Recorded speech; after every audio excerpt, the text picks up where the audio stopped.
En este tercer video sobre congruencia vamos a hablar en dos partes. Primero, en la primera parte, los criterios de congruencias de triángulos, pero quiero darles un enfoque sencillo y decir el origen de las demostraciones desde el libro de los elementos de Euclides, de qué proposiciones viene esa demostración.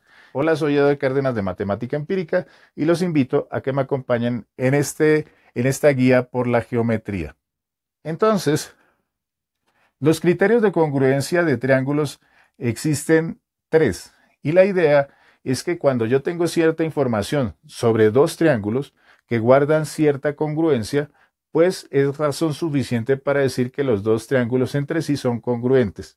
Entonces veamos qué es eso. El primer criterio es el lado, ángulo, lado.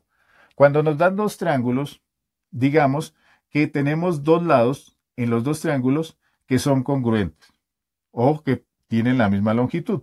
Si yo tengo dos triángulos que son dos triángulos con dos lados congruentes y adicionalmente el ángulo comprendido también es congruente, eso es razón suficiente para decir que los triángulos son congruentes entre sí y el otro lado, que es este que está en verde y rojo, también serán congruentes entre sí. ¿Y cuáles son los ángulos o cómo serán los ángulos o cómo será la congruencia de ángulos? Pues se toman dos lados iguales en los dos triángulos. Y los ángulos opuestos a esos dos lados iguales también serán ángulos iguales. Marque con X estos dos lados como si fueran iguales o congruentes en los dos triángulos. Sus ángulos opuestos son estos que marqué en azul. Esos dos ángulos también serán congruentes. ¿Dónde se demuestra esto? Es una de las primeras demostraciones que hace Euclides y lo hace en su libro 1, la proposición número 4.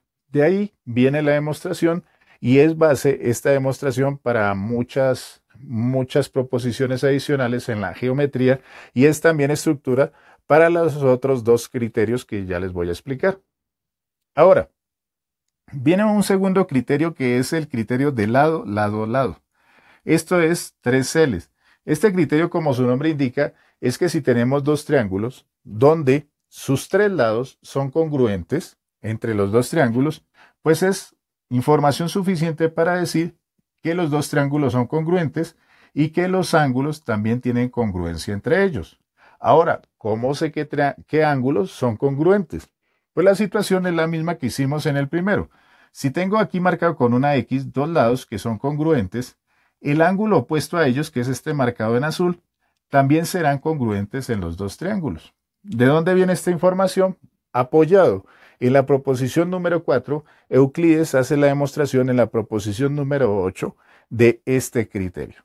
Desde ahí viene, y como se pueden dar cuenta, en las primeras proposiciones que trae los libros de los elementos, ya nos están dando dos criterios de congruencia y que de cierta manera son base en la estructura de casi toda la geometría. La geometría plana y geometría euclidiana. Ahora, el tercer criterio, el ángulo, lado, ángulo.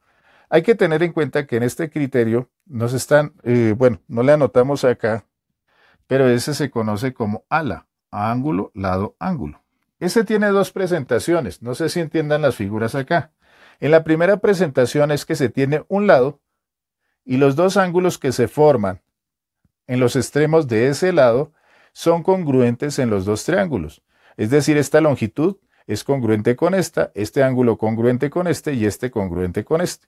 También eso es razón suficiente para determinar que los dos triángulos son congruentes entre sí. ¿Y cómo serán los lados congruentes entre sí? Pues la cuestión es que si este ángulo está en verde, el lado opuesto a ese ángulo, que lo voy a marcar con una X, será congruente con el lado que también es opuesto al ángulo que es congruente con ese, es decir, este. Repito, estos dos ángulos en verde son congruentes. Sus lados opuestos también serán congruentes entre sí.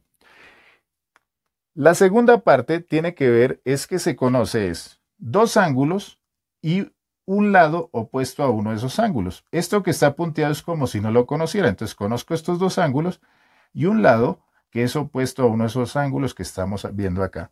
También esa es la segunda parte de la demostración y también esto es criterio suficiente de congruencia para decir que los dos triángulos son congruentes y que sus lados, los lados faltantes, serán congruentes en los dos triángulos y también el ángulo que falta. ¿Cómo logro esa equivalencia? Lo mismo. Si este ángulo que está en verde es congruente con este ángulo que está en verde acá, los lados opuestos también serán congruentes. Así de simple. Ahora, ¿dónde se logró esa demostración? Aquí ya se tardó un poco Euclides en dar esta demostración y llegamos a lo que tiene que ver con la proposición número 26 de su libro 1.